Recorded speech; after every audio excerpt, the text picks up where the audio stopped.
आत्मदेव जी का तो कल्याण हो गया, लेकिन धुंधुली का क्या हुआ?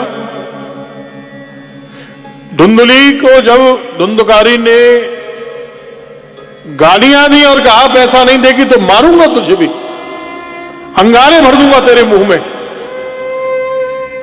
दुखी होकर उसने आत्महत्या कर ली।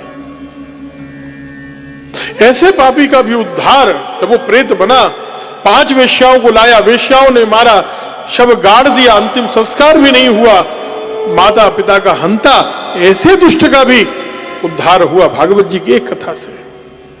गोकर्ण जी हर तीर्थ में श्राद्ध कराए, लेकिन धुंधकारी ने प्रकट होकर कहा कि 100 बार गया में श्राद्ध करना तो भी मेरी मुक्ति नहीं होगी। भागवत जी की महिमा क्या है? गया के श्राद्ध की अपनी महिमा है, लेकिन यदि किसी की मुक्ति गया के श्राद्ध से भी नहीं होती, 100 बार करने से भी नहीं होती, तो केवल एक बार भागवत सुनने से उसकी गति निश्चित रूप से होगी और दर्शन देकर जाएगा, ये बात निश्चित है। प्रेत दर्शन देखे जाते हैं,